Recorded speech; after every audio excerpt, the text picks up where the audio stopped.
Hey, Ready to everyone. go? Yes, we're good to go, and we are now streaming live. Awesome. Well, thank you guys for joining us for navigating the hiring process. My name is Nicole Karras, and I am a recruiter with the Gray Recruiting Team. I've got a couple of my colleagues here with me tonight, and I'll let them introduce themselves. Jennifer?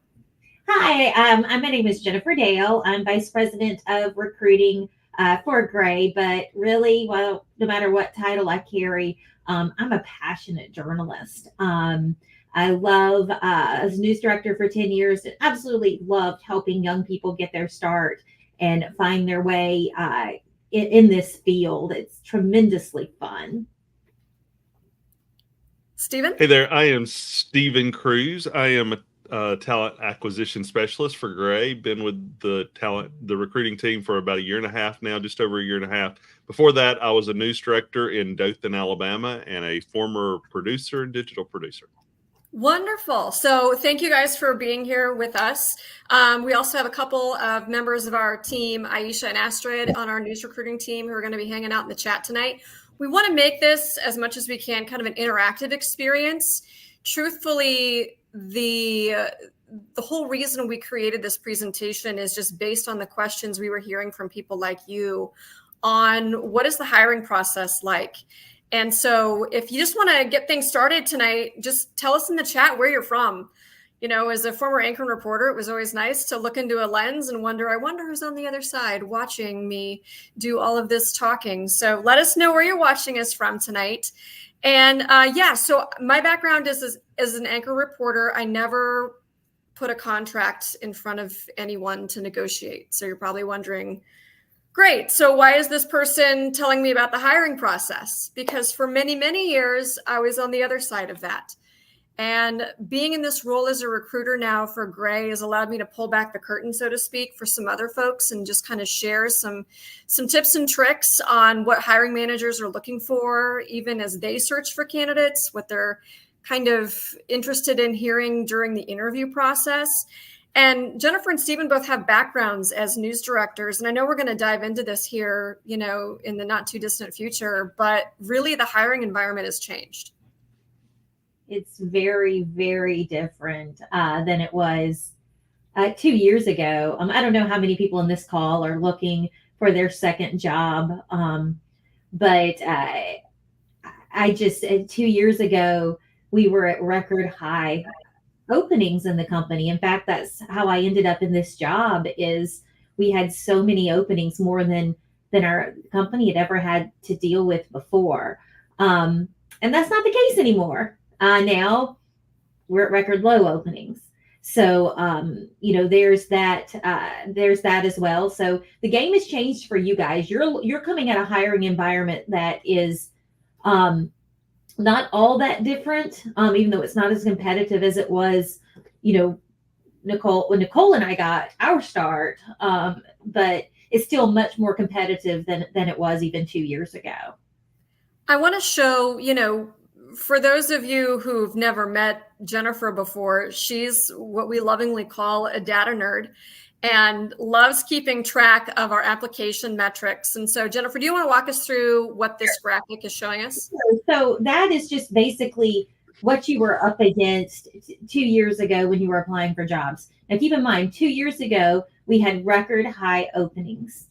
But if you look at that graph, we also had 1/3 as many applications. I pulled the numbers earlier today for something else. I think our applications are up 130 something percent in the last 2 years, while our openings are down almost 40% in the last 2 years. So, there's, and again, a smart person is going to be in demand.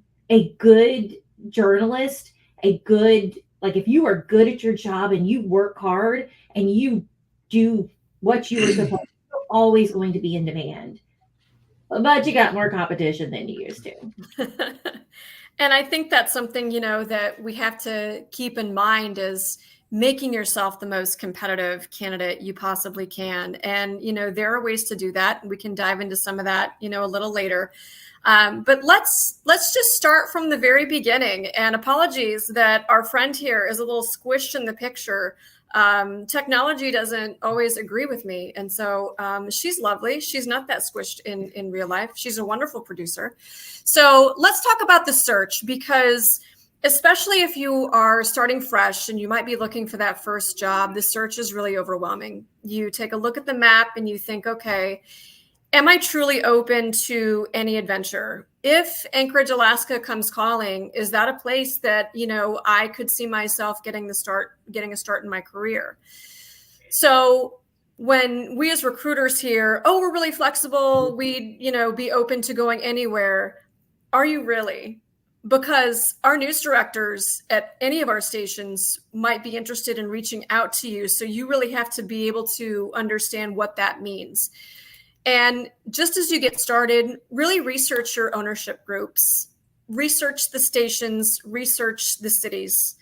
We're all journalists, right? So having some background knowledge about all of these things is going to be, really educational for you as you start to plot out that search. Ownership groups, have really changed throughout the years. Some have gone away. Some, like Gray, have gotten larger. And you need to kind of see the pros and cons of big and small companies and what might be the best fit for you. As far as stations go, every ownership group has great stations, but just know what that station really, what their culture is like, what's important to them, who works for them, where those people came from, and where they go when they leave that station. And then the city that you're looking at moving into. This is going to be your home, at least for a couple of years, right? So you want to make sure it's a place where you can see yourself being happy and really thriving in that first or next job. We talked about the flexibility and being open to new experiences and opportunities. And let's just throw something in there really quickly about, being flexible. Like, let's just be realistic too. I think we'll probably hit this later, but where you grew up, especially if it's a large city, isn't going to be where you start. So just kind of get that through your mind. If you're passionate about this, you're probably not going to be working in a large city, at least not if you want to be on air. I mean, I started on air and my first city was Austin, Minnesota. And I never envisioned myself living in a smaller city, the same size of the city that I grew up in, that I always said I would never live in a city that small again. And it was the absolute best place for me. So if drop in the chat too, we kind of want to know, are you, in your first job, are you in school? And we'll soon begin the search. Just where are you in your journey? We'd love to hear from you on that. So we kind of interns in here. I see someone interning at AB7 in Chicago. What a cool internship. How happy internship day. National Intern Day. Congratulations, everyone. I hope your employers treated you well today. And then this is a really interesting thing that I added. Really, this was something, this get organized bullet that I wanted to add, because there are some great things that you all are doing to get yourself organized in the search, whether it's an Excel spreadsheet. Some people have maps with color-coded dots. I mean, Stephen, as you've gone through working with candidates who really do open themselves up to anywhere and have a long list of places they're interested in, what are some of the things you've seen, how people get themselves organized? There is one candidate we had a while back that created a Google map, and he had like a red dot for places that he had interviews for, a different color dot for places that he'd reached out to, another dot color for places that he really wanted to go to and had not heard from yet. So he had all kinds of things organized on a map. It was very cool to see. And I was like, I'd never seen anything like it before. So you had that. And then you have some that just have a notebook packed with information on every market that they're looking at. So by all means, come in with some ideas for where you want to go, why you want to go there, so that we can have the discussion about that. Absolutely. And, maybe a really thought out map might not get you the job, but it's going to save you in your sanity, because as soon as those applications start going out, it can get a little nuts. So here's some things to keep in mind as you start the search as well. There are just a myriad of ways that you can connect with other people in this industry. So if you think about, events that your school might have, whether it's a career fair, an internship fair, career day, whatever that might be, just check it out. Recruiting visits. As a recruiting team, we visit a lot of schools. Do we know how many schools we visited in the last calendar year? Goodness. I think the last time I counted was 70 something, 79 or so. So And wow. we're just one company, and a lot of companies are making recruiting visits. Of course, we'd love for you to visit with us if we are visiting your campus. And if you've got a program at your school that we don't know about, let us know. Yeah, I think we're probably the most aggressive. And proud to be Yes. so. But take advantage of those recruiting visits, because that's a great chance to have a one-on-one conversation with a recruiter. And a lot of times we'll also bring news directors from that region to sit down and have conversations with you as well. Reach out to the alumni who are in your networks or who you might know. I'm a proud member of the Mizzou Mafia. I can hear Jennifer and Stephen rolling their eyes. But they're both from Troy, and I know that they, would go an extra mile to help somebody from their alma mater as well. And so reaching out to the alumni network from your school and just asking them if perhaps they work at a station you're interested in, or if they have advice for you, or if they take a look at your reel. They're a great untapped resource who I know would be happy to help. LinkedIn, you guys, until I got into this recruiting role, I didn't realize how many of you all are on LinkedIn. It's a magical place, and now I live there. So It's a lot less crazy than almost any other social media. So let's all work together to keep it normal. So, LinkedIn's a great place for you to continually post your work. I like to say that the squeaky wheels on LinkedIn get a lot of love from news directors, from fellow, journalists, and from recruiters and companies as a whole. Be on LinkedIn, be on it often, post your work there, post, comment on things, just be really interactive and engaged on LinkedIn. YouTube is one where, yes, that's where we post our reels. And as a favor to my husband, who happens to be a news director, if you do post your reel on YouTube, when you put your email on there, put it in the comment section underneath, so it's really easy to copy and paste. He's going to be really happy I said that. I don't think that's something that anybody thinks about until they have to copy and paste an email address. As a news director who had to do a couple of things myself, yes, do that. It makes it a lot easier for us. I don't do as much of that as I used to, but yes, I do. I agree.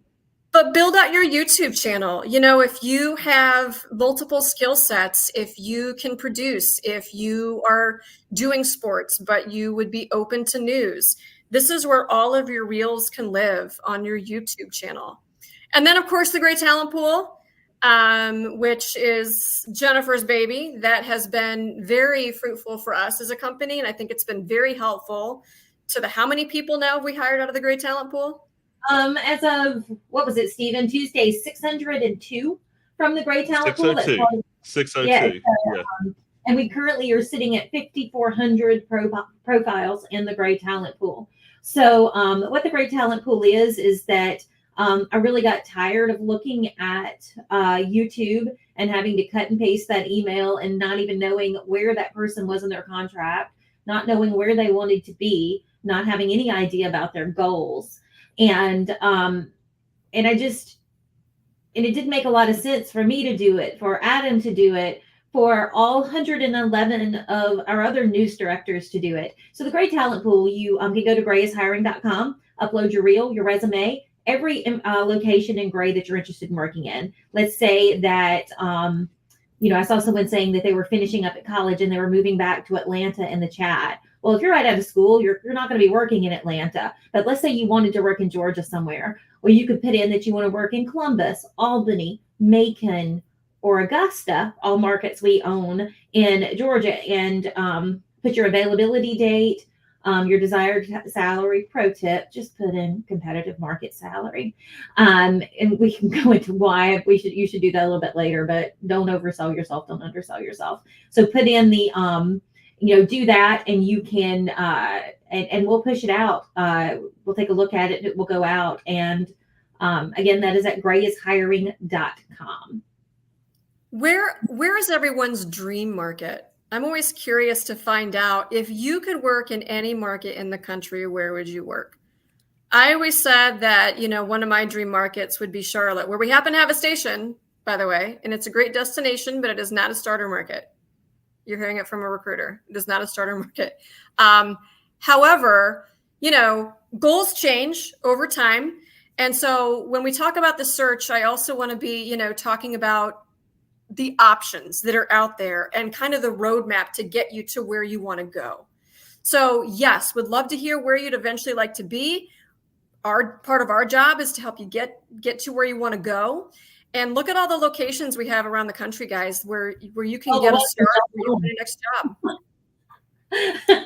We don't have Denver, we don't have Orlando or Philly, so or New York. So if all of those places you're going to have to not work, you can start with Gray and move up. But all of you that are naming these large cities, think to yourself, what's a smaller market adjacent to it? Mm-hmm.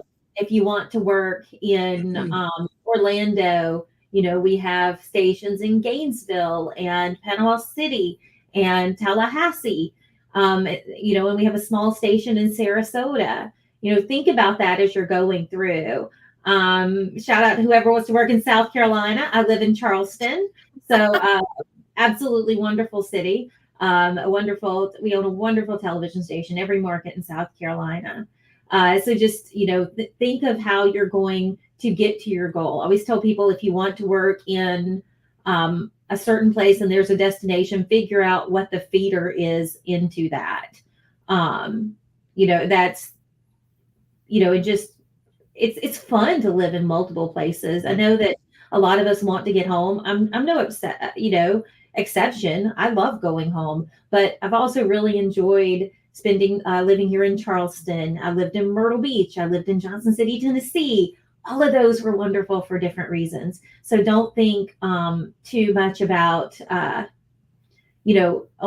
just got to get to this one large city, because you might be kind of surprised that you fall in love somewhere else along the way. I don't think Nicole's goal was ever to live in Cedar Rapids. It's a wonderful community to live in. I tell you what. How many times, Stephen, would you say? No, I need to ask you a question first. Okay. Here's your question. How many times would you say in a conversation with a candidate do they say, I am shooting for market number 100 or higher, 50 or higher, 40 or higher? How many times would you say that they lay out a number for you? Quite a bit. Most of the time, most of the journalists we talk to have a market number in mind to get to eventually. And and I think everybody can get to their goal in most cases, but you may not get there the way you think you're going to get there. It may take 2 or 3 stops at other markets to get there. But something I was going to add to the other as well was, for example, I had a journalist I worked with. She wants to do sports eventually. She's willing to do news. So she went to Topeka because she knows they do a lot of sports with Kansas City, because Kansas City's only an hour away. Sherman, Texas is only an hour away from Dallas. Columbus, Georgia is an hour and a half away from Atlanta. So lots of markets that are close to bigger markets. So you can get your career started, but you can also have some big life experiences nearby that are only 2 hours away, that type of thing. And what's, heartbreaking to me sometimes is when, especially, you have somebody who has this specific DMA size in mind, and you all should hear it from us that, and I'll just pop it up on the screen because I can't say it enough, DMA size is not a measure of worth. We have a lot of really great small and medium-sized markets where you can do some exceptional work. And I know you two would agree with me. I think Augusta, our Augusta station, is a great example of that from the awards that they won here recently. Yeah, I think Augusta, they've had like three years in a row national Moreaus. I mean, you can do good work. Our station in Atlanta is fantastic, absolutely fantastic. But you know who beat them for news excellence most recently in the Emmys? Augusta. Let's just be real. You can do good work and not have to deal with all that traffic. The largest market I've ever worked in is Mobile, Alabama. Wrap your brain around that one. You can do lots of things, and sometimes, and here's the other reason we say, think about your smaller market. If you are walking across your college campus, right, and you trip and fall, do you want to do it in front of a big crowd, or do you want to do it in front of a small crowd? You don't want many people to see it when you mess up, right? So let's just be real. In your first job, you're going to be learning. You're going to make mistakes. Our training markets are used to helping you not make some of them, a lot more use than some of our larger markets. So just think about all of those things as you're trying to decide where to where to go. And then some places are just going to be popular. When people said that we were asking where they wanted to be, I saw a lot of Carolinas, a lot of Savannahs, a lot of Nashvilles.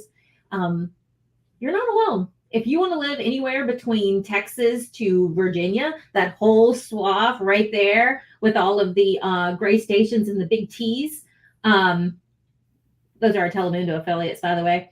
That's where you're going to have the most stiff competition. Everybody's trying to get to the South, which is kind of insane for me because, having grown up in Alabama, that wasn't always a destination like it is now. Go figure. So just think about that when you're putting those applications. If you're trying to get to Florida, you're not alone. If you're trying to get to Charleston, you're not alone. If you're trying to get Savannah, yep, the competition's even more fierce for those type markets. And another thing is that we see lots of journalists that have lots of big goals, and they end up going to a market and saying, I love it here. I don't want to leave here. And they stay. And, yeah.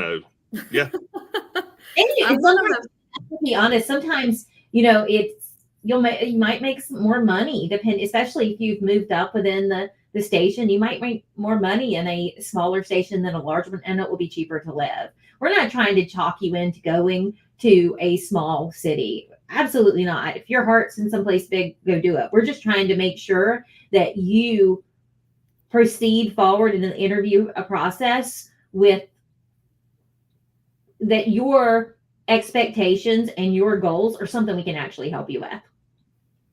And just remember that the market size does not equate how much you are worth in this industry. So I would love to see less focus on the size of the market and more focus on your things. On the quality of what you do, because there are really, really good small market stations, and there are some really crappy large market stations.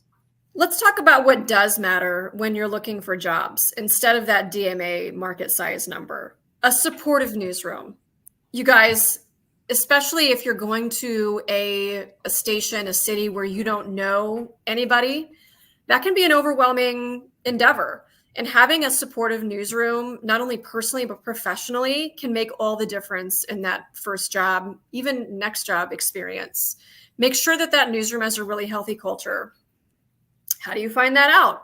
Well, we'll get to that when we get to the interview process or the interview portion of this process. But you want to make sure that the people who are there are happy there. Again, go back to those connections that, whether you have a friend who worked there at one point or knows someone, this is a very small business, even though it feels so large. If a newsroom has a bad culture, chances are you can easily find out that information. Again, we're journalists, so we do a little bit of research, right, to figure out the culture of a newsroom. Because the bad culture in a newsroom, doesn't matter how many awards they've won, it can really drag you down. And a strong community. This happens to be a photo of our friends from Hastings, Nebraska, a very small market, part of our Nebraska little group family of stations there. You know, when you think about having a strong community to be a part of and be embedded in, that can just make you take that support outside the newsroom, and now you've got it wherever you go. And does that community support local news? I always thought it was funny, you know, here in Cedar Rapids, when someone new would start and I would say, let's play a game of how long does it take for someone in the grocery store to come up to you and say hello? And usually it was about a week, maybe 2 of being on air, because the community here really loves local news, and that's where their source for information. So finding a community that you really like is going to make a big difference too. And Stephen, you've spent most of your life, all of your life in Alabama, and we're a news director, you know, in a small community there. What's the community of Dothan like, and how does it support people at your station? I've always told a journalist that, you know, in a lot of our bigger markets, when you see somebody coming up to you at a live shot, that they may be confrontational towards you. But in Dothan, most of the time they want a selfie with you or your autograph, believe it or not. But it's, you know, and it's home of the Peanut Festival, the peanut capital of the world, you know, so you learn all about that to start with. But the community is very receptive. They're going to go out of their way to make you feel welcome, that type of thing. You know, and you mentioned it, but again, don't read into everything you read on a Facebook page for journalists or a Instagram page for journalists. Do the research and the homework yourself and determine if that station's good, bad, or indifferent, because you'll hear a lot of things in a lot of places, and sometimes you'll find out it's not quite what others are saying it is. Mm-hmm. And you want to consider cost of living too, because, you know, especially for those of you who love the Carolinas, what's the cost of living like there in Charleston, Jennifer? Oh my gosh, Charleston's so expensive. It's hands down the most expensive place I've ever lived. And, you know, I hear a lot of people talking about, well, my salary hasn't kept up with the cost of inflation. Well, you know what else doesn't keep up with the cost of inflation? Revenue. And that's how we pay people. So you have to really think about that. I tell folks all the time, I'm like, pick a good station with a wonderful culture and a cheap place to live. So, I mean, you know, so think about that as you're going. If you're going to apply for a entry-level job here in Charleston, I mean, you'll probably be a lot happier if you can live at home. You know, so I think, you know, just to think about that. And then I saw it flash up on the screen really quickly. How's the pay for people that are starting? Well, it depends. You know, let's just be real. Your pay is always going to depend on the quality of the product you bring to the table. That is just the way it is. And so most of, you know, depending on where it is, most of our jobs start, you know, anywhere around the $37,000 to $40,000. If you're a really good producer, you can start out for more, but you're going to have to know what you're doing, and your skills are going to have to support that. You know, but I'll tell you what, you know, $37,500, $40,000 in Dothan, Alabama is a whole heck of a lot, goes a whole heck of a lot farther than 40, whatever, I can't remember exactly what the entry level salary is here in Charleston, $41,000, $42,000 here in Charleston. Mm-hmm. So just, you know, you think about what you need. I know we have a couple of our reporters from our station. They actually live in my neighborhood because they're from here. So, you know, they live at home. And I think it's pretty cool that they live in my neighborhood. So, I mean, just think about that as you're going through. As a general rule, anything on a coastal city is going to be more expensive mm-hmm. where else. Mm-hmm. There are all kinds of cost of living calendars too out there that, you know, you can type in, you know, what, if you're comparing one place to the other, it will show you the difference of what the similar lifestyle such would cost to move to that different location. So the cost of living calendars if you have questions about specific places, can be really helpful, And so especially as you're in the job search. And if you end up choosing a place like Charleston, then just prepare that you're going to have a couple of roommates. Probably that just is what it is if you're starting off. I always tell people what we do. Again, you can make really good money doing this. You really can, but you got to be good. Like you don't. In my experience, I don't usually see anyone getting paid a lot of money for mediocrity. So think about what you're bringing to the table that makes it worth it. A really good investigative report is worth a lot of money. If your goal in life is to anchor the news, you better bring something more to the table than the ability to talk on camera. That's not going to get you the job. Your journalism is going to get you the job. Your storytelling, your ability to find those stories and to find the stories that viewers are interested in. We hear a lot, I see people who, maybe the influencer route didn't work out for them. And they're like, well, I want to be on camera. Well, what do you call an influencer that doesn't have any views? Not getting paid, broke. I mean, maybe that's what you call them, I don't know. But just think about that. And our market research shows that the content our viewers want is hard news. They want to know what's going on in the community and who is fighting for them. If your goal is to read the work that somebody else does, then you might as well just go find another job. So anyway. Well, let's talk about growth opportunities. Car after she got let's lighten the mood, shall we?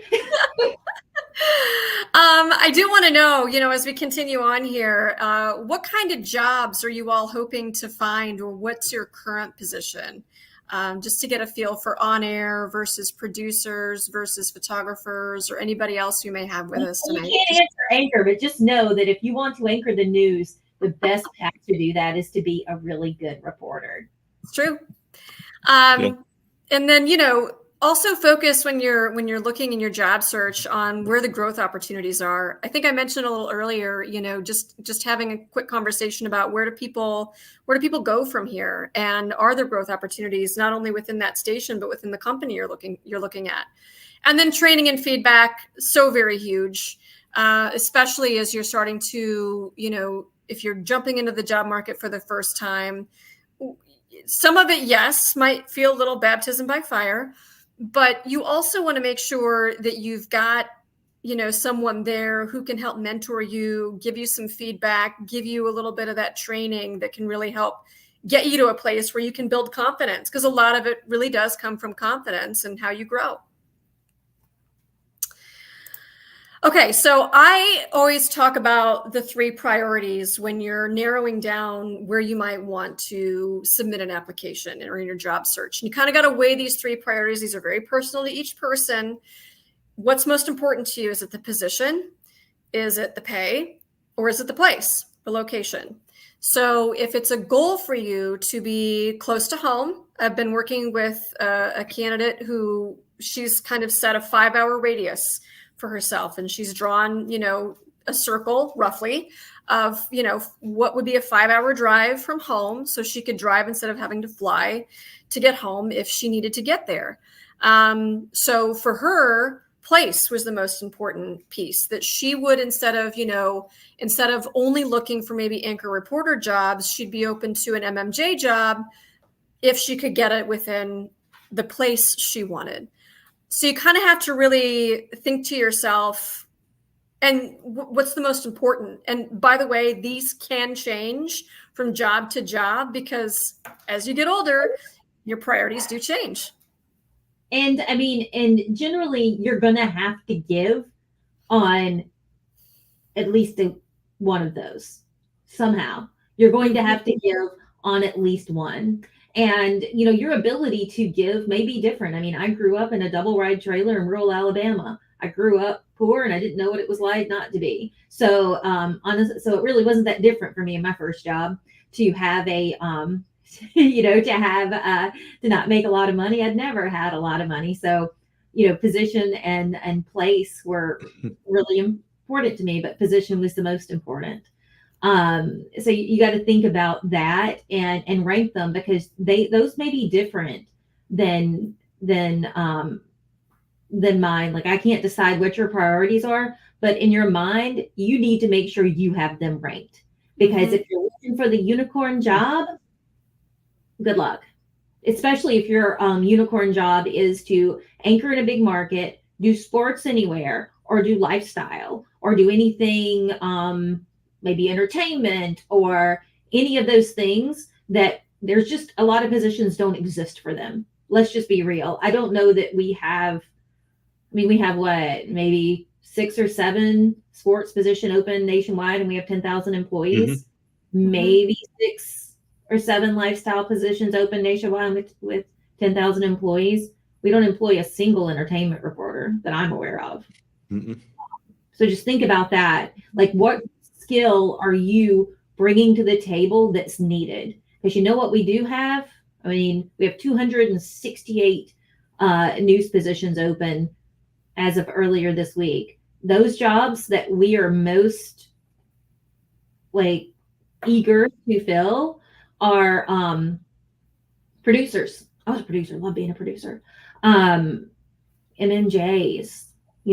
that's what we have the most of. And, we hear a lot too, how important pay is to people, with student loans and such. Like, I feel you. I've got my student loans that I'll be paying until I'm in my 50s. Stephen thinks I'm going to make an old joke for him, and I'm not. But I get it. For some people, pay is paramount. And so if that's you, we just want to give a quick shout out to the people who help pay our paychecks in this industry. And those are the media executives and the sales folks who work at our stations. I asked that we include this slide because up until about a year ago, I didn't know a ton about our sales departments. And I picked up sales recruiting. Everyone on this call is a news recruiter. Well, I guess technically I'm both. But we have a team of sales recruiters, and I've been really fascinated by the overlap and the skills. The job of an MMJ is you go out and you find a story, right? It doesn't happen in the newsroom. You're not, like, if you're covering planned events, you're doing it wrong. Your goal is to go out and find people to talk to. And many times you're going to find people in the worst day of your life where they're not going to talk to you, right? And your job is to make them want to, right? You close the deal. That's what a sales rep does. Your job as an MMJ is to tell the story of the day. Your job as an account executive is to tell the story of your client. Your people skills transfer. So anyway, just wanted to throw this out there, because if you want to make a lot of money, then and the being on television part isn't what gets you, but you love people, this is a really good way to do it, because our salaries, our salaries for media executives is uncapped. The more you sell, the more you make. And if you ever aren't happy with your raise, just work harder. I don't know that this wouldn't have really caught my eye when I couldn't go to the store and buy anything that cost more than $1 at Walmart. I had to cook for dinner, ate a lot of SpaghettiOs back in those days. So just think about, I wanted to put this slide in, and I asked Nicole to add it. So if we had people out there who think they want to work in this business and they like people, but hadn't considered some of these positions could truly be life-changing if you work hard. And by the way, if sales does interest you, there's a space for you in the Great Talent Pool. The Great Talent Pool is for anyone who works under the roof of a TV station. So if you're at all interested in sales, you can create a profile, or maybe you can even just add that to your job options. So you come in that search when someone's going through a filter and looking for account executives. It's something that's great to keep in mind. Yeah, just something to think about. And I see a question: how easy is it to transition from sales to MMJ or producer? I mean, it probably wouldn't be that hard, but my guess is you wouldn't want to, because you take a pay cut. a sales rep very quickly ends up making a lot more than people on the news side, because you get a portion of what you sell. So real quick, Jennifer, what does it say on my LinkedIn that threw you for a loop the first time you looked at it? I'm sorry, what was that? It was I think my internet. I said, what threw you for a loop the first time you looked at my LinkedIn? I was looking to see what Steven was doing. His LinkedIn said he'd been a meat cutter for like Meat 20 cutter. meat cutter. That was legit. And I thought, well, that's interesting. So, like on the side. But the point was, I wanted to be in this business, and early on, I didn't make a lot, and needed a second income. My dad owns a grocery store, so I still helped out. She talked to my old news director yesterday on a call, and he was saying, yep, he would work Monday through Thursday with me, 40 hours a week or more, and then on Friday he was helping out at the store, and so I did what I had to do. Love it. Because I loved the business and I wanted to be in the community I was in, because I wanted to make a difference in journalism here and a difference in what the news was here. So did what I had to do. Sometimes you have to. Same. I did what I had to do in order to make it work. And then I learned my skill and used it to better my life and my position in life. So you can do it too. You just got to be really determined. Mm-hmm. We need to address why I put the word "ain't" on the screen. Never use this in a lower third if you don't want the wrath of the producer. So, some of you may be saying, like, this ain't my first rodeo. And we hear you. And we kind of, we touched on this at the beginning, that the job market is just not what it was, right around the era of COVID. This year's graduating seniors from college graduated high school in the COVID era. You guys had a really weird, higher education experience, for lack of a better way to phrase it. And so the people who were getting jobs when you were learning how to do this all had a much different hiring environment than what you're walking into now. And I know that, Steven and Jennifer were news directors in that era, and it was just, it looked a lot different than it does now. It really did. It's, I didn't have any employees that left in 2020. And generally I would have a few, but everyone just wanted not to rock the boat and to get through. It wasn't until I think 2021, probably the fall of 2021, when contracts were coming up, that I had employees that decided to move on. But I had twice as many that decided to move on, because a lot of them had just stuck around an extra year. And now that made a lot of them were leaving in 2022, whose contracts are up now, and they're having a hard time finding what they're looking for. We talked to a lot of frustrated people looking for their second or third jobs, who are like, well, 2 years ago, I heard from, I put my reel on YouTube and I heard from 27 news directors. Now, like, it's crickets. Am I not, like, had someone even, what was it someone said to you the other day, Steven? What, am I not good anymore? Yeah. That's not good anymore. It just means that when you have 268 openings and we have stations in 113 markets, that's what, 2.3 or so openings per station. Okay, that's fine. But I know in Charleston, they don't have any. So like some places have a little bit more, but some don't have any. So just think about that as you are doing your job search. And again, think of the skills you bring to the table. You got to be a good writer. If you're going to be a producer, we need you to be a strong writer. Watch your grammar. See, as I said that on purpose, this ain't my first rodeo. Watch your grammar. But, think of what you're doing. Just and just be patient.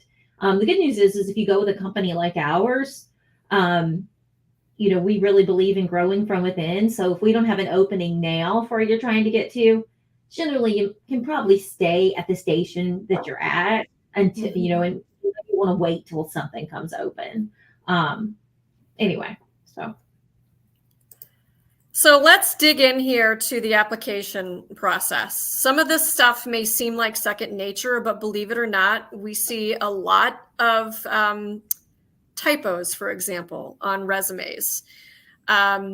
Double check it to make sure that it's clean, because in some cases, especially at a job or career fair, and you hand your resume to somebody, this has now become your face to them. And you want to make sure that you don't have any food on your face. So don't make sure you have 3 zeros in a year that doesn't need 3 zeros.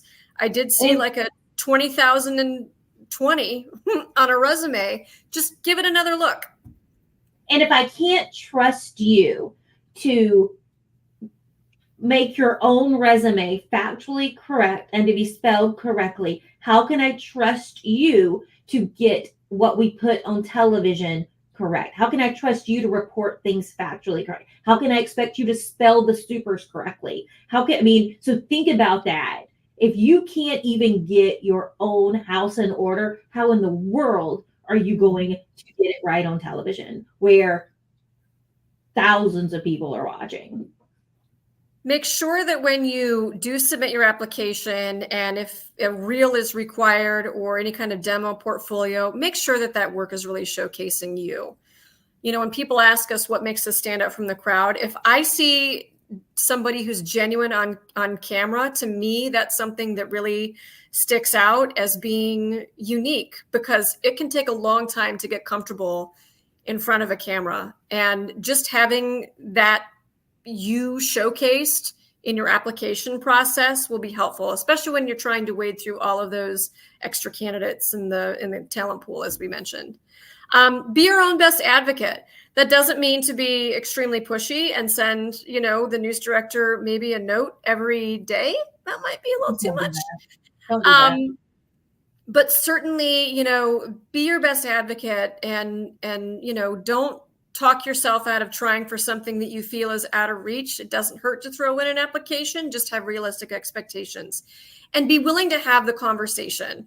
We talked about, DMA size. If you've got in your mind that you want a certain DMA size or a certain market, and somebody outside of that reaches out to you, just have a chat with them if it's something that you might consider. You never know who you might click with and find that healthy culture. Remember all that list of things that matter? You never know when you'll find be able to check a lot of those boxes off with that conversation that you were willing to have, even though this wasn't ideally what you thought you might want. And then make sure you're doing great follow-ups with the news director recruiter. Remember, not every day. Not every day. We love you all, but we talk to a lot of people.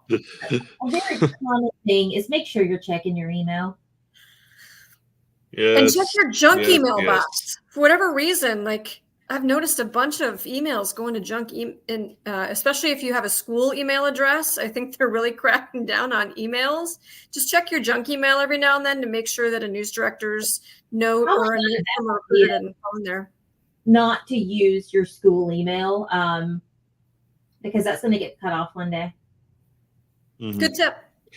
The other thing is, Nicole mentioned it as far as the don't ghost the news directors. Consider it, if it's not the market you're wanting to go to, it's still a good practice to go through and have the conversation, so you kind of have an idea of what questions news directors are going to ask you, that kind of thing. And you may find that you really do want to go to that station after the conversation. This is a small business, because the person that you interview with in that job, just as you're looking for your start and you're looking to move up, there's a great chance they are too.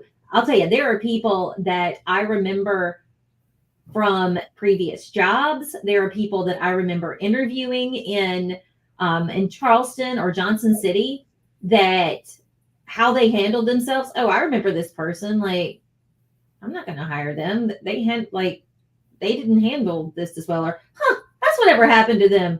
They didn't even bother to call me back and tell me they didn't want the job after we talked for 45 minutes. Anyway, so think about what you're doing to yourself whenever you there's probably, here's a good example. I was talking with someone that we've hired at a station. I really liked him. I interviewed him in Charleston, didn't hire him, but now he's coming into the company. If he'd have blown it whenever I told him that he wasn't going to get the job, I don't know that I can in good faith have said, yeah, I think that'd be a good hire for you. Because sometimes no means not right now. And you think that person is treating you and how it makes you feel. And, the golden rule is real. Don't, it's a small business. It really is. So here's just kind of how the process flows from the time that you put in an application. It typically goes under an initial review. And really, this whole timeline can take a day. It could take a month or more, depending on the opening, depending on the station. So just keep that in mind. But this is the process it'll go through, where a news director or hiring manager will initially review all of the applications submitted. Usually they'll then narrow that down to people that they'll make an initial phone call to. And if you get an initial phone call from a news director, I would still be as formal as you would be in this step up here and take that just as seriously, because this is, again, kind of a first impression moment that you can have with them. So after the phone screen, they'll move to a more formal interview process. The And I'll tell interview, you straight up, if they don't like you during the phone screen, you're not getting the interview. Mhm. So yeah, put your best foot forward. And if you're an intern, I love what Estelle, who's our news director at WRDW, she told one of her hires that an internship is your longest interview. Think of it as such.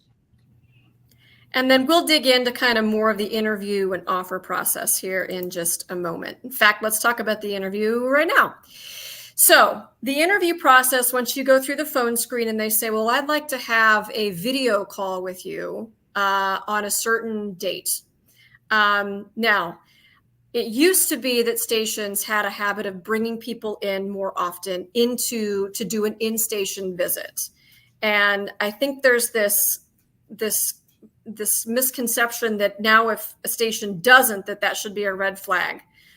I can say from our perspective in Gray, not all of our stations simply have the budget, especially our smaller stations have the budget to bring you into the station. So your interview might be like we're talking to you here. So dress professionally as if you are going to be doing an in-person interview, and have a professional background. I'm sure you have. Do not wear your pajamas. I'm sure they're adorable. I'm sure you have a wonderful comforter on your bed. I don't want to see either one. So make sure, because it's happened. It happens more often than not. I see a lot of exercise gear. Why would I have a video call with you if your camera isn't going to be on? Like, I want to see you. Mm-hmm. Especially if you want to be on television. I need to see how you hold it. And while we're at it, be careful with your email addresses and social names and stuff like that, because that sometimes gets very unprofessional as well. And you just need to be careful with that. I had someone who emailed me one time and they're like, you know what? I want to be your next reporter. I want to work hard. And their name was like the email address was something like joerulesyu@gmail.com. I'm thinking, no, you don't, Joe. Like, we're having too much of issues with authority around here. So think about just create an email address with your name on it. Same thing. Research the station and some of the big stories that they've covered recently. And, that might just be a few days in a row of checking their website, and just kind of finding out what's going on in this community, what's been important to them, what have they been covering lately. That research is always appreciated. And I feel like the extra step that news directors really respond to well. Even more than that, if you walk into a story meeting or you're doing a virtual visit and they virtually bring you into their story meeting, come with a couple story ideas. How cool are you if you've not been in that market and you walk in the door with a turnable story idea for that day? I talked with a general manager today who just hired a main anchor candidate. And he said that his anchoring was fine. His screen test with the other anchor, fine. But he walked into the afternoon editorial meeting, and as a joke, the EP said, so you got any story ideas? And he pitched 3 relevant to that local market. He got the job because of that. If you take nothing else away from this, what the content of what you produce is what will make you employable. It's what will keep you employable. Content is the currency of the future. Mhm. That is going to be, no one's going to hire an anchor who's willing to report on features if you make them. No. What we do is we hire really good reporters who can also anchor. And then, this is especially true. If you're in the newsroom, this will just organically happen where you'll kind of get a vibe of the newsroom and you'll get to have the opportunity to chat with people, maybe grab coffee with them or go out to lunch with them, which the news director typically organizes. But if you can't go for an in-person visit, talk to some others in the newsroom. Go to the bio page. Shoot a couple folks an email. If you're up for an MMJ job, look for someone else who's an MMJ in that newsroom, and just say, "Hey, I'm applying for a position at your station. How long have you been there? What do you think?" And just get their feedback on and what they think about the station. It's just a nice way to get a feel. Yeah, always talk to a person who is doing the job that you want. And because you need to walk out of that interview knowing what the daily expectations are for you. There's a lot of people who get into this business with the misconception that this is glamorous, that it's not. It's really not. It's wonderful, and I love it, and I can't see myself ever doing anything else, but it's not glamorous. It is hot. You're carrying gear through snow or the heat, depending on the time of the year and where you live, and you're seeing things that outside of police and first responders that people don't have to see. It's hard, but you know what? You can help people. You can change the world. Mm-hmm. You can, you can be a voice for someone that doesn't have one. Where else can you do that? To right or wrong, except in journalism. That's what's kept me in it. And when you come to the interview, be prepared to ask them some questions as well. I think our news directors, if they're asking somebody, you want to be a journalist in my newsroom, what questions do you have for me? And you think, I'm good. See you later. You probably won't see them later. So make sure that you have some questions. And some of these things we've talked about, the things that matter, that list we showed you.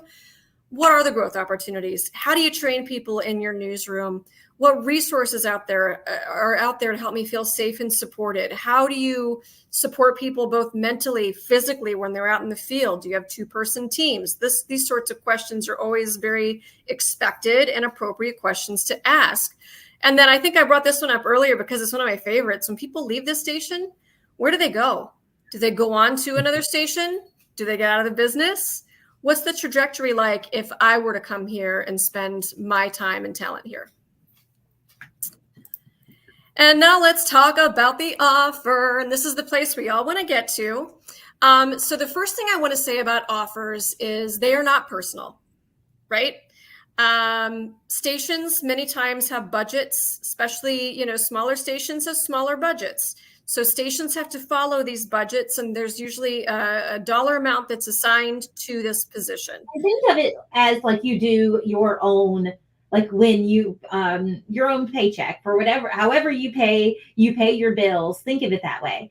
If you have $500, $1,000 slotted for rent, and your rent goes up to $1,200, what happens?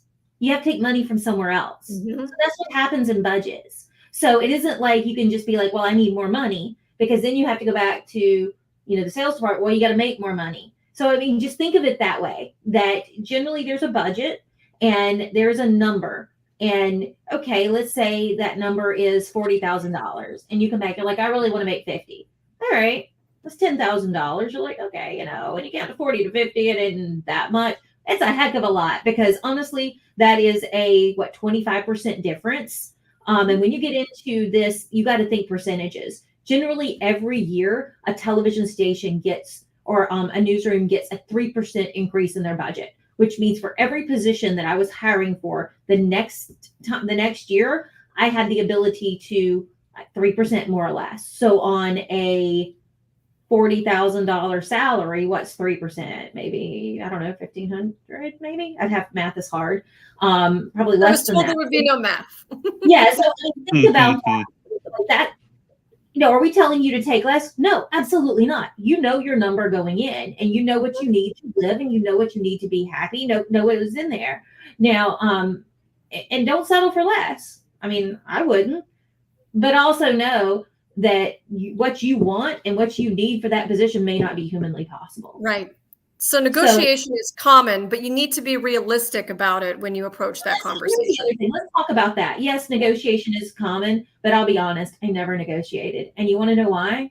Is because as a employee, I never negotiate because I know what my number is. I know what I need to take a job, and I know what I don't. So I don't negotiate. I just tell people what my number is. When I was a news director, I never negotiated either. And here's why. I knew what the number I had to give was. And if I offered you, let's say I had $45,000 to give you, and I offered you 43 because I expected you to come back and tell me I'd go for 45, like, you know what, I like you, sure, I'll give you 45. But what if you took 43? I'm not going to screw you out of $2,000. Like, that's not right. So I never negotiated anyway, but a lot of people do. I don't. And there are other things, outside of the salary to think about too, that'll be typically part of your contract. A lot of our stations in Gray offer some form of moving expenses. Some offer a signing bonus, and some offer a re-signing bonus if you were to sign again with Gray at the end of your first contract. So those are things to keep in mind too. They're outside of that initial salary offer that you'll see in the letter that you'll receive as part of your offer. And then, can't say this one enough, be respectful of all offers. Don't ghost hiring managers, news directors, and don't lead them on. They understand that you probably want time to think about a life decision, but don't, if you know that you're either using them from negotiating power, just be respectful of their time and the fact that they've got a position to fill. I mean, and think about that too. Like, if you come back to me and are like, okay, I need to think about this position. Can I let you know next month? Nope. And here's why. Because if I wait a month for you to think over the position that we have been interviewing on the last 4 weeks, then that means I can't do anything else, which means that position sits open while you collect offers. So no, if I give you that offer on Friday, I'll probably need an answer by Monday, maybe Tuesday. So, I mean, think about that and about how it works. And think about it this way. Okay, you tell me you need a month while you just want to make sure you weigh all your options. What if I told you, hey, this is my offer, but why don't you wait a month? Because I want to see if somebody better comes along to hire them. That's not right, right? I mean, you would like that. So don't do it to the employer. And again, it's a small business, so how do you handle it if you do want to turn down an offer? Because there is a very wrong way to do this. And unfortunately, we see it quite a bit. And again, this is a very small industry, you guys. And even if it's somebody who's outside of another company that you're going to next, you don't know who knows each other. So first, I'll jump to the bottom one. Don't burn a bridge, because that can come back and just haunt you more than you ever could imagine. If you want to turn down an offer, the best thing to do is to pick up the phone and call them and not send it through an email. That they will respect that more than you can possibly imagine. And as we mentioned, give a timely response, something within a realistic time frame. There are situations out there that you may ask for a few more days, to talk it over with family or that sort of thing, or, to do a little bit of research on cost of living, that sort of thing, which you already should have done. But, on the whole, say no gracefully to make sure you're not burning a bridge and closing a door forever. And here's the thing. Sometimes when you burn a bridge, you don't even know you've set it on fire. Mm-hmm. Like, if you walk away from that person and you don't like the offer. So you're just like, okay, like whatever. And you don't tell them, all right, well, 2 years later, that news director in Charleston may be the news director in Atlanta, mm-hmm. where you really want to go. Mm-hmm. And she's going to think, well, if she didn't care enough to tell me that she didn't want this job, like, what's she going to be like to work with in the newsroom? Delete. They're not going to have a hurt feelings that you didn't take their job. They're not going to be upset with you or mad at you that you didn't take the job. What will make them upset is if you all of a sudden stop responding to them, or string them along for a few weeks and then turn them down. So again, don't be afraid to say no, and do it in a very respectful way. Okay, so say you accept an offer at your next or first position. What's the best way to begin your adventure? This is the exciting stuff. You get to ask for advice on where to live. And a lot of times news directors will have maybe a running list of places that, other people in the newsroom have had good experiences with before. But give yourself some time to explore the community. Usually as part of the contract, you'll decide on a starting date. Give yourself a little bit of wiggle room before you start working to get to know your community and know your surroundings really well. And this one, I've got a little personal story to add to. I know we're running over an hour now. The former anchor who goes over time, who would have thought? But research young professional groups and volunteer opportunities in your community. When I was up in Austin, Minnesota, I started volunteering for the Humane Society. And I walked dogs, I cleaned kennels. I ended up adopting a dog because everyone saw that coming. But there's a candidate who I worked with who is working for us at our Rochester station, who just posted the other week that he got involved in a mentoring program for young kids, and he's just having a great time getting involved in his community. And not only does that lend itself to your happiness, it's also going to help you on a professional level, because this is how you can start building sources and building trust in the community. It's just a great way to get started. I just want to do a little rundown of what's coming up for us as a recruiting team in the future here. Next week, all of us on the recruiting team for news will be at NABJ. So if you are planning to be in Chicago next week, please swing by our booth and say hello. We'll also be at AAJA in Austin coming up in August, and then in September at NLGJA. So we'll be at all of these events. We'll have a booth. So if you're going to be there, we would love to see you as well. And here's some future events that we have coming up. If you had fun tonight, we've got some more live learning opportunities for you coming up in the future. So typically, one of the more popular things in these events is the opportunity for you all to ask your questions. So that's purely what we're going to be doing on August 8th. We're bringing in Josh Morgan from our Kansas City station, Josh Barlow from our Colorado Springs station, and Jane Rubin from our Shreveport station to just field your questions. And we'll kind of moderate the madness, so to speak, and maybe get the ball rolling. But we really want you guys to participate and ask news directors whatever you want to ask them. We have insider training for MMJs. That's a partnership with our executive training team. We're going to have members of the training team join us for some tips for MMJs to really make your work shine. And then coming up in September, I'm sure we're all aware that there's an election coming up in November. And for some of you, it might be the first election that you've had the opportunity to cover. So we're going to be doing an event on covering politics, and you can register for all of those the same way you register for this one at grayishiring.com. Okay, do we have any burning questions for anybody who's still with us here now almost an hour and 10 minutes in? I know, wait for us to move quickly through it, but I always make us go long. That's why I wasn't an anchor.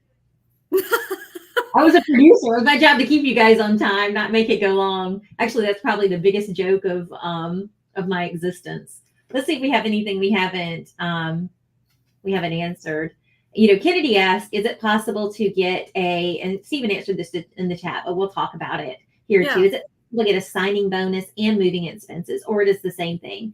It's possible. The answer is it depends. It also depends on how neat, like what the demand is for your position.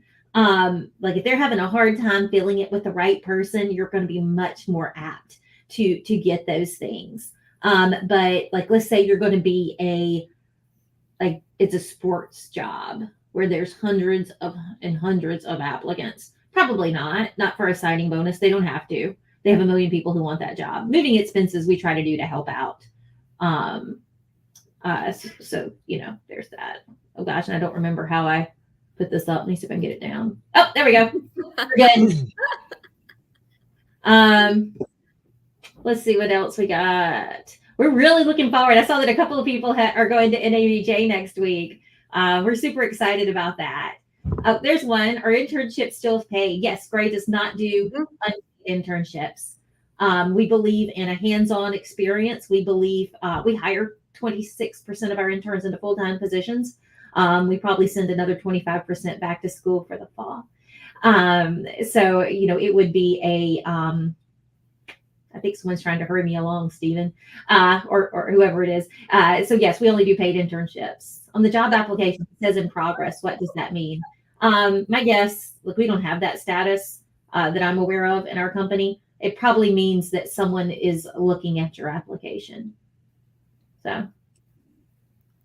I love this question. Oh, we'll do this one first, and then I want to get to the broadcast Met question. Is it necessary to have your picture on your profile? If you're talking about the Gray talent pool, yep. We do that just because you kind of want to know who you're talking to, and anything with an image makes people more likely to click, and you want your news director to look at your profile. So yes, in the Gray talent pool. On your resume, no. I'll take this one. Any advice for a rising senior broadcast meteorology major getting near graduation and looking for my first job? Brody, we need you. We have how many Met openings? 23? 23, 24, somewhere in that neighborhood. Yeah. 23, 24. And especially an entry level meteorologist, we really need to do some weather themed live learning events. We need to put that on this. I know. I've got one that I think that we could do probably when it comes. We just need to figure out what you're like. We just need to But Brody, the best advice I think I would have, is as much as you can get reps in front of a green screen, and I don't know kind of what your situation is at your program. He's at Mississippi State. So he's got plenty of opportunities. Yes, plenty of opportunities. He interned at our station in Knoxville last summer. Well, there you go. Steven's done a full background check.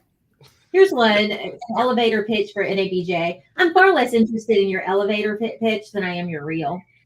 You want my attention. I want to see the work you can do. I don't know what this says about me. I really I'm going to talk to you no matter what. If you want to talk to me and you want to ask questions about the business, I'm not going to cut you off. Like, I'm not going to close the door in your face. At least you're going to get that chance, but I just want to see what you can do. It doesn't mean that if you want to talk to me every day for 3 hours a day, no, I'd probably have to cut you off, but most people don't want that. I'm not going to cut you off. I'm going to give you what I can to help. So I don't need an elevator pitch. I want to see your work. Well, we will wrap this up. We thank you all for attending tonight's event. We mentioned how amazing LinkedIn can be. So be sure to connect with all of us on the recruiting team on LinkedIn. And we'd love to be able to be part of your journey in finding your first job, next job, or wherever that journey takes you. So on behalf of the Gray recruiting team, thanks for coming tonight. See y'all in Chicago, at least some of you.